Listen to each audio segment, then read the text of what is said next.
Close your eyes, take a couple of deep breaths, and try to notice and witness what happens in your mind. You get some random thoughts. You're probably thinking how the next day is going to be in the office or how your last weekend was. So much fun. Try to observe how the thoughts manifest in your mind. If you notice, if you focus, you'll observe that thoughts just appear in consciousness. And this actually happens as a result of causally interconnected sequence of antecedent events that you did not have any actual authorship over. We feel that we freely author our own thoughts and actions. It's a felt experience.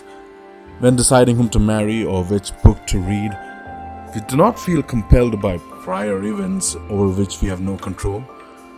However, our moral intuitions and sense of personal agency are anchored to this feeling of authorship of our thoughts and actions. But that freedom is an illusion. The freedom that we presume for ourselves and readily attribute to others is felt to slip the influence of impersonal background causes. And the moment we see that such causes are fully effective, as any detailed account of the neurophysiology of human thought and behavior would reveal, we can no longer locate a plausible hook upon which to hang our conventional notions of personal responsibility. Where is the freedom in being perfectly satisfied with your thoughts, intentions, and subsequent actions when they are the product of prior events that you had absolutely no hand in creating? A moment or two of serious self-scrutiny and you might observe that you no more desire the next thought you think than the next thought I speak out. There will always be some delay between the first neurophysiological events that kindle my next conscious thought and the thought itself. And even if there weren't, even if all mental states were truly coincident with their underlying brain states, I cannot decide what I will next think or intend until a thought or intention arises. We do not know what we intend to do until the intention itself arises. To understand this is to realize that we are not the authors of our thoughts and actions in the way that people generally suppose. You're not controlling the storm, and you're not lost in it. You are the storm. I generally start each day with a cup of black coffee or black tea. This morning, it was coffee. Why not tea? I have no clue whatsoever.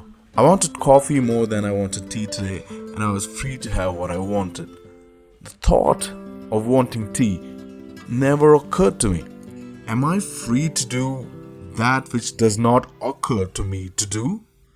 Of course not.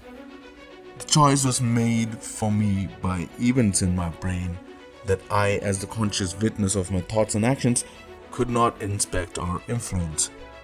Could I have changed my mind and switched to tea before the coffee drinker in me could get his bearings? Yes, but this impulse would also have been the product of unconscious causes. Why didn't it arise in the morning? Why might it arise in the future? I cannot know. The intention to do one thing and not another does not originate in consciousness. Rather, it appears in consciousness, as does any thought or impulse that might oppose it. Thoughts, intentions, desires, and choices simply arise in the mind. What else could they do? My choices matter, but I can't choose what I choose. And if it ever appears that I could, for instance, after going back and forth between different options, I can't choose to choose what I choose. And if I could ever do that, I can't choose to choose what I choose.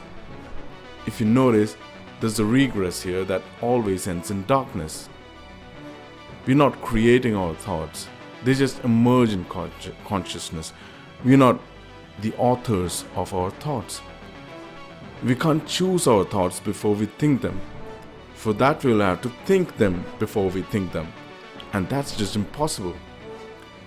If we don't control our thoughts, if we don't know what our thoughts are going to be before they appear, where is the freedom of our will in our decisions? Everything is just happening. And that includes your thoughts, decisions, intentions, and choices.